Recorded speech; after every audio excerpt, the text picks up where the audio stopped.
Hello दोस्तों, मैं शिश कुमार अपने YouTube channel Bihar GK tricks में आपका स्वागत करता हूं। आज हम लोग बिहार एक परिचय का सबसे लेटेस्ट एडिशन इस वीडियो में देखेंगे, जो कि अब तक यूट्यूब के किसी भी चैनल पर उपलब्ध नहीं है। तो आइए चलते हैं, हम लोग वीडियो को स्टार्ट करते हैं। वीडियो को स्टार्ट करने से पहले आप लोग लाइक और शेयर का बटन ज़रूर दबाएँ। जो व्यक्ति सब्सक्राइब नहीं किए हैं वे सब्सक्राइब ज़रूर कर लें। तो आज के पाठ का सबसे पहला टॉपिक है गुप्तकालीन बिहार, जिसका पहला प्रश्न है चंद्रगुप्त प्रथम का राज्याभिषेक कहाँ हुआ था। याद रखेंगे, इनका राज्याभिषेक पाटलिपुत्र में हुआ था। अगला प्रश्न है चंद्रगुप्त के पाटलिपुत्र में राज्याभिषेक और गुप्त वंश की स्थापना का वर्ष क्या था। 320 ईस्वी। अगला प्रश्न है किस शासक ने वैशाली के लिच्छवी राजकुमारी कुमार देवी से विवाह किया था। इसका सही उत्तर है चंद्रगुप्त प्रथम। अगला प्रश्न है चंद्रगुप्त प्रथम ने 320 ईस्वी में महाराजाधिराज की उपाधि धारण की थी, कहाँ किया था। तो इसका उत्तर है पाटलिपुत्र में। 320 ईस्वी में चंद्रगुप्त ने गुप्त संवत का भी प्रचलन किया था। अगला प्रश्न है किस शासक ने स्वयं को लिच्छवी दोहित्र कहा है। याद रखेंगे, समुद्रगुप्त ने स्वयं को अर्थात खुद को लिच्छवी दोहित्र कहा है। अगला प्रश्न है बिहार में गुप्त शक्ति के संगठन का श्रेय किसे दिया जाता। तो इसका सही उत्तर है चंद्रगुप्त द्वितीय को। अगला प्रश्न है गुप्त साम्राज्य की प्रथम राजधानी कहाँ थी। तो इसका सही उत्तर है पाटलिपुत्र। अगला प्रश्न है किस शासक से श्रीलंका के राजा मेघवर्मन ने गया में एक बौद्ध मठ स्थापित करने की अनुमति मांगी थी। तो इसका सही उत्तर है समुद्रगुप्त से। अगला प्रश्न है नालंदा विश्वविद्यालय की स्थापना का युग कौन सा है। तो इसका उत्तर है गुप्त युग। अगला प्रश्न है नालंदा विश्वविद्यालय का संस्थापक कौन था। कुमारगुप्त। अब अगला प्रश्न है बोधगया के महाबोधि मंदिर की स्थापना हुई कहाँ हुई। गुप्त काल में, किस काल में। तो गुप्त काल में। अगला प्रश्न है चीनी यात्री फाहियान किसके समय तक पाटलिपुत्र में रहा था। तो इसका उत्तर है कितने समय तक। तो 3 साल पाटलिपुत्र में फाहियान रहा था। चंद्रगुप्त द्वितीय के शासनकाल में फाहियान भारत घूमने आया था। इनका उद्देश्य था बौद्ध पांडुलिपियाँ प्राप्त करना। अगला प्रश्न आर्यभट्ट का संबंध किस नगर से था।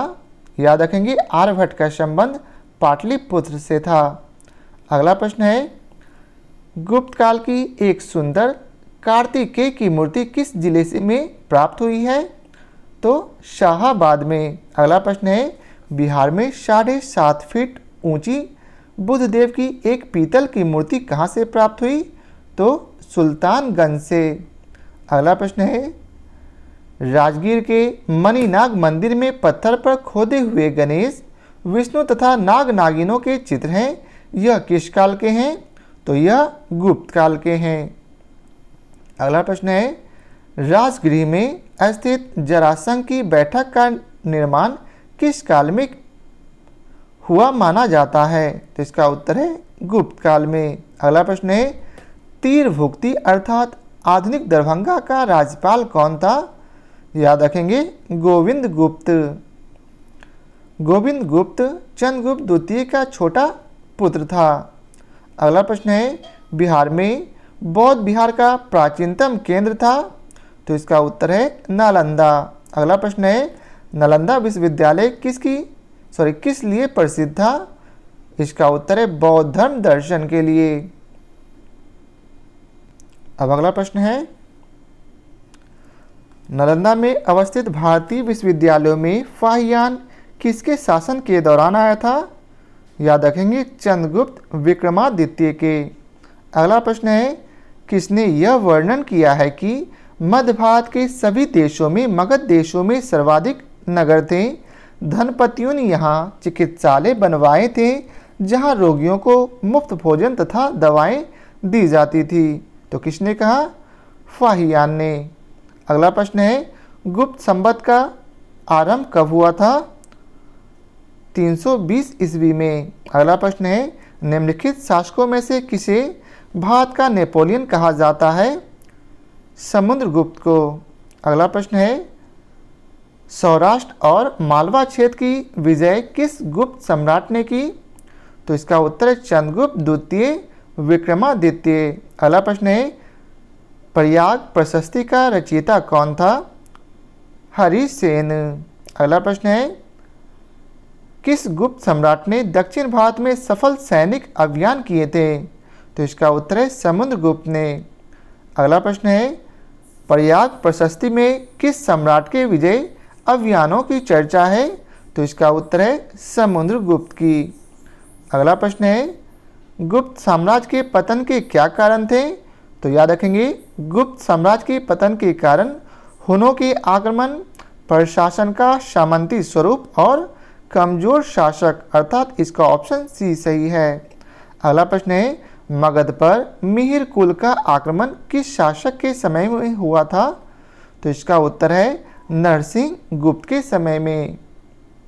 अब अगला प्रश्न है, गुप्त काल ज्ञान विज्ञान के विकास का स्वर्णिम युग था। इनमें योगदान करने वाले विद्वान थे कौन कौन? तो याद रखेंगे, वराहमिहिर, आर्यभट्ट और ब्रह्मगुप्त, अर्थात ऑप्शन सी इसका सही है। अब दूसरा टॉपिक है, मगध के प्रवर्ती गुप्त शासक, जिसका पहला प्रश्न है, मगध के प्रवर्ती गुप्त वंश का संस्थापक कौन था? तो इसका उत्तर है कृष्णगुप्त। कृष्णगुप्त का शासनकाल लगभग 510 से 525 ईस्वी तक रहा। अगला प्रश्न है, मगध के किस प्रवर्ती गुप्त शासक ने मौखरी शासक को पराजित किया था? तो इसका उत्तर है कुमारगुप्त तृतीय। अगला प्रश्न है, मौखरी शासक ने किसे परास्त कर मगध के अधिकांश भाग को जीत लिया? तो इसका उत्तर है दामोदर गुप्त। अगला प्रश्न है, हर्षवर्धन ने किसे मगध के क्षेत्र में अपना प्रतिनिधि बनाया था? तो इसका उत्तर है माधव गुप्त को। अगला प्रश्न है, हर्षवर्धन के मृत्युपरांत अर्थात मरने के उपरांत बिहार के कुछ क्षेत्रों में कुछ समय के लिए तिब्बत की संप्रभुता स्थापित हो गई थी, जिसका अंत किसने किया? तो याद रखेंगे आदित्य सेन ने। बिहार के किसी स्थानीय शासक अर्जुन ने चीनी यात्रियों को क्षति पहुंचाई थी। प्रतिशोध में तिब्बत और नेपाल की सेनाओं ने बिहार पर आक्रमण किया था। अब अगला प्रश्न है, मगध के किस प्रवर्ती गुप्त शासक ने अश्वमेघ यज्ञ का आयोजन किया था? तो इसका उत्तर है आदित्य सेन ने। अगला प्रश्न है, मगध के प्रवर्ती गुप्त वंश का अंतिम शासक कौन था? याद रखेंगे जीवित गुप्त द्वितीय। कन्नौज के शासक ने जीवित गुप्त द्वितीय की हत्या कर इस वंश का अंत कर दिया। अब अगला प्रश्न है, मगध के किस प्रवर्ती गुप्त शासक को असंख्य क्षत्रियों का विजेता कहा गया? याद रखेंगे कृष्णगुप्त को। यह विद्वानों द्वारा सदा घिरा रहता था। अब अगला प्रश्न में आपको मिलान करना है, जिसमें मगध के प्रवर्ती गुप्त शासक और उसकी उपाधियों को सुमेलित किया गया है। यहाँ आप ऑप्शन देख सकते हैं। तो आइए हम लोग मिलान करते हैं। हर्षवर्धन, हर्षवर्धन को वीर योद्धा कहा गया है। याद रखेंगे ए का ऑप्शन 2 होगा। वहीं कुमारगुप्त को क्या उपाधि दी गई? याद रखेंगे कुमारगुप्त को महाराजा धीराज की उपाधि दी गई थी, अर्थात 2 का 4 ऑप्शन।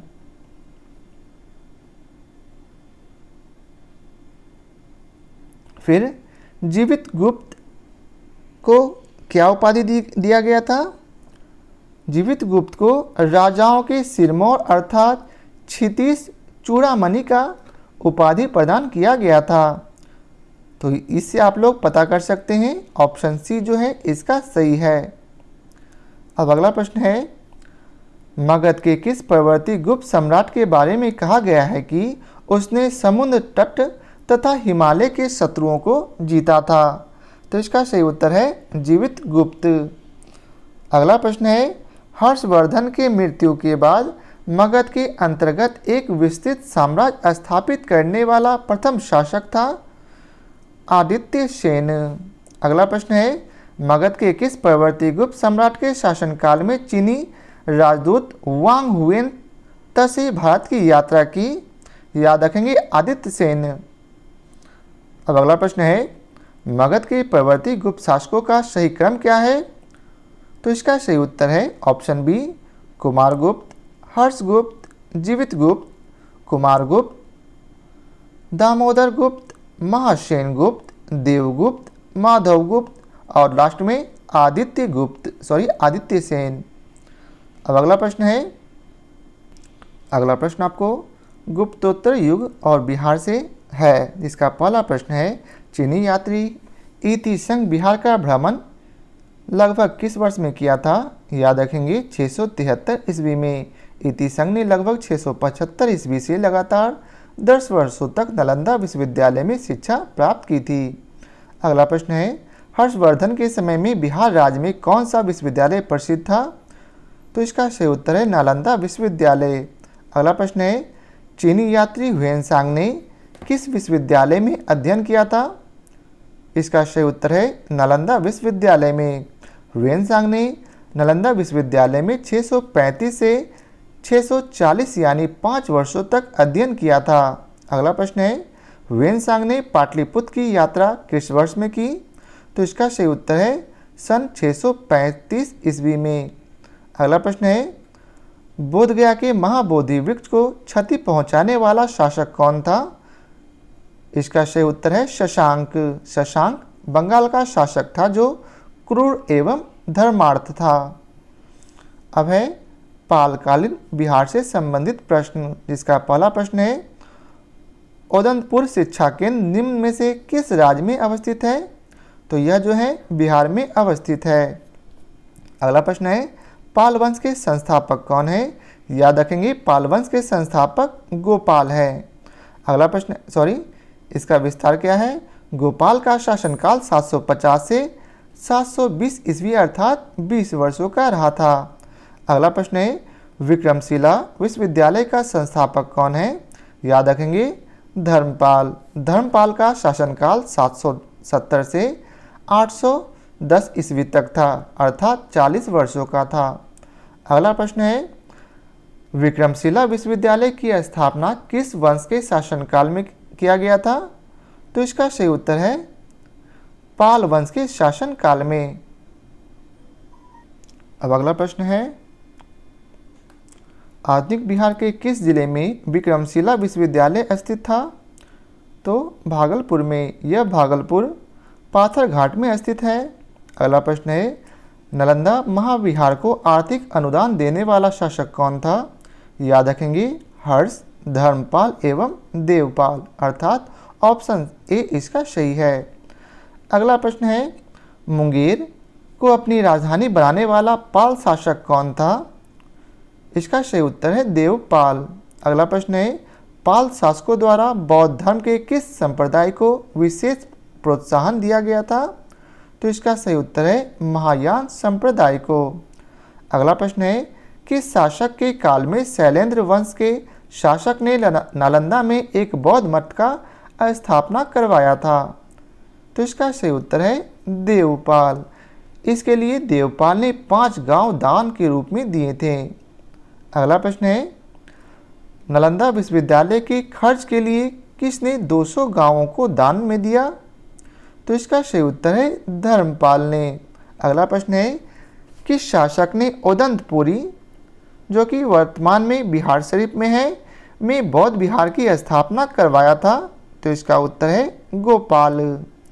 अगला प्रश्न है, किस काल में कांसे की मूर्तियों की निर्माण की एक उन्नत शैली का विकास बिहार में हुआ था?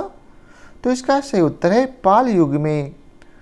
अगला प्रश्न है, बिहार में पाल युग में कांस्य से निर्मित मूर्ति की एक उन्नत शैली का विकास हुआ। कांस्य मूर्तियों के निर्माण की इस शैली में निर्णायक देन थी? तो इसका सही उत्तर है धीमन एवं विठपाल की। अगला प्रश्न है, पालकालीन कांस्य मूर्ति कलाकार धीमन एवं विठपाल कहाँ के निवासी थे? तो यह जो है नालंदा के निवासी से थे। धीमन का पुत्र विठपाल था। अब अगला प्रश्न है, किसने जावा के शासक विट्ठल पुत्र के अनुरोध पर नालंदा में एक विहार की देखरेख के लिए 5 गांव अनुदान में दिए?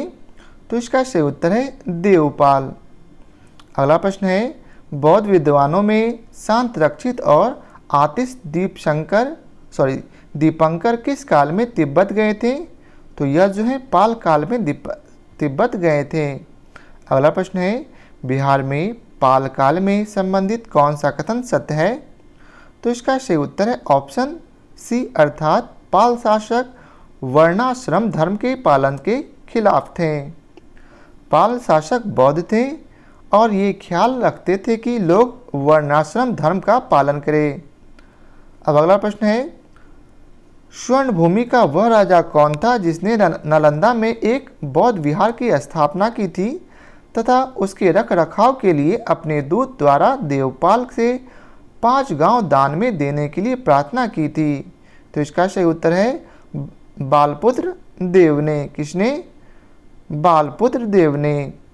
अगला प्रश्न है, पालकालीन काष्ठ प्रतिमाएं सांचे में ढली है, इसका साक्ष्य मिलता है कहाँ से? तो इसका साक्ष्य नालंदा एवं कुम्हरार गया से मिलता है। नालंदा एवं कुकरीहार गया से मिलता है। अब अगला प्रश्न है, पालकालीन मूर्ति कलाकार धीमन एवं विट्ठपाल समकालीन थे, किसके?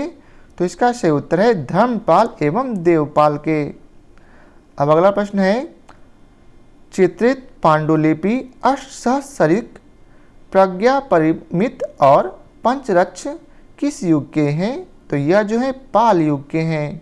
अगला प्रश्न है, पालकालीन चित्रकला का भित्ति चित्र रूप कहाँ से प्राप्त हुआ है? तो यह जो है नालंदा से प्राप्त हुआ है। अब अगला प्रश्न है, पाल शासक अपना आदेश प्रसारित करते थे कहाँ से?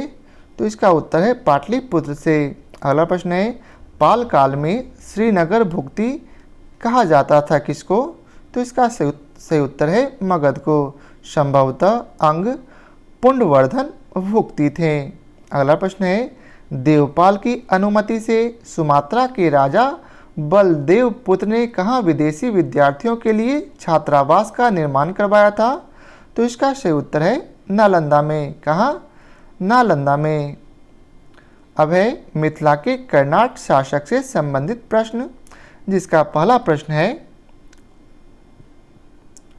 मिथिला के कर्नाट वंश के बारे में जानकारी मिलती है कहाँ से? तो इसका सही उत्तर है दरभंगा जिले की भीत भगवानपुर से प्राप्त मालदेव के लेख से। दूसरा, सिमराव से प्राप्त पाषाण लेख से। तीसरा, उधरा दाढ़ी दरभंगा से प्राप्त श्रीधर दास महामंडलिक के शिलालेख से, अर्थात इसका सही उत्तर ऑप्शन डी है। अब अगला प्रश्न है, राजनीति रत्नाकर का रचयिता चंदेश्वर ठाकुर किस कर्नाट शासक का मंत्री था? तो यह जो है हरि सिंह देव का मंत्री था। हरि सिंह देव के समय नेपाल पर आक्रमण हुआ था। अगला प्रश्न है, मैथिली की प्रथम पुस्तक वर्ण रत्नाकर की रचना किसने की? तो इसका सही उत्तर है ज्योतिरीश्वर ठाकुर ने। अगला प्रश्न है, बिहार के कर्नाट वंश से संबंधित सत्य कथन का चयन कीजिए, जो कि कथन आपको यहाँ नीचे दिया गया है। तो आइए चलते इसका सही कथन जानते हैं। तो इसका सही कथन है कि चारों सही है। तो आइए चारों कथन को हम लोग पढ़ते हैं। मिथिला के कर्नाट वंश की स्थापना 1097 ईस्वी में हुआ। दूसरा, कर्नाट शासक नान्यदेव ने भारत नाट्यशास्त्र पर टीका लिखते हुए अपने को महासामंत अधिपति मिथिलेश्वर और नृपमल कहता है। तीसरा कथन में कहा गया है कि नरसिंह देव के शासनकाल में 1202 में मोहम्मद बख्तियार खिलजी तिरहुत होते हुए लखनौती गया था। और चौथा कथन में कहा गया है कि कर्नाट वंश का शासनकाल राजनीतिक और सांस्कृतिक दृष्टिकोण से मिथिला के इतिहास में स्वर्ण युग कहा जाता है। तो इसका सही उत्तर ऑप्शन ए है। अब अगला प्रश्न है, कृत्य चिंतामणि और विवाद रत्नाकर के रचयिता कौन थे? याद रखेंगे चंदेश्वर। चंदेश्वर धीरेश्वर ठाकुर के पुत्र थे। अगला प्रश्न है छांदोग्य 10 पद्धति पुस्तक के लेखक कौन है? तो इसके लेखक वीरेश्वर है। अगला प्रश्न है किसे महावार्तिक नैबंधिक के नाम से भी जाना जाता है? तो इसका उत्तर है धीरेश्वर ठाकुर को। अब अगला प्रश्न है मिथिला या फिर तिरहुत के कर्नाट राज का उदय 1097 से 98 में किसके शासनकाल में हुआ था? तो इनका उदय रामपाल के शासनकाल में हुआ था। मिथिला के कर्नाट दक्षिण भारत के राजवंश थे। अब अगला प्रश्न है मिथिला या फिर तिरहुत के कर्नाट राज का संस्थापक कौन था? तो इसका संस्थापक नन्यदेव थे। उत्तर बिहार को तीरभुक्ति या फिर मिथिला कहा जाता था। अब अगला प्रश्न है मिथिला के कर्नाट शासकों की राजधानी कौन थी? तो इसका सही उत्तर है वैशाली। यह आधुनिक नेपाल में स्थित है। मिथिला के कर्नाट शासकों की राजधानी थी तो सिमरावगढ़, जो कि यह आधुनिक नेपाल में स्थित है। अगला प्रश्न है कर्नाट वंश का अंतिम शासक कौन था? याद रखेंगे कर्नाट वंश का अंतिम शासक हरि सिंह था। अगला प्रश्न है कर्नाट वंश का पूर्णतः अंत कब हुआ? तो इसका सही उत्तर है 1378 ईस्वी तक। अगला प्रश्न है बिहार में किसके समय में पंजी प्रबंध का विकास हुआ था? तो इसका सही उत्तर है कर्नाट शासक के समय में। अगला प्रश्न है तिब्बती इतिहासकार धर्मस्वामी तिरहुत आया था, कब आया था? तो यह जो है 1234 ईस्वी में तिरहुत अर्थात दरभंगा आया था। अब अगला प्रश्न है बख्तियार खिलजी के आक्रमण के समय कर्नाट राज पर किसका शासन था? तो इसका सही उत्तर है नरसिंह देव का। यदि आप लोग इस सीरीज को कंटिन्यू चाहते हैं तो हमारे चैनल को लाइक और शेयर जरूर करें। अब अगला प्रश्न है तुर्क सेनापति तुगरिल तुगन द्वारा मिथिला पर आक्रमण की चर्चा करने वाला विदेशी यात्री कौन है? तो यह जो है धर्माश्वामीन और मुल्ला ताकिया है, अर्थात ऑप्शन डी इसका सही उत्तर है। अब अगला प्रश्न है तुगरिल तुगन के अभियान के समय कर्नाट राज का शासक था? तो इसका सही उत्तर है ऑप्शन बी अर्थात राम सिंह देव।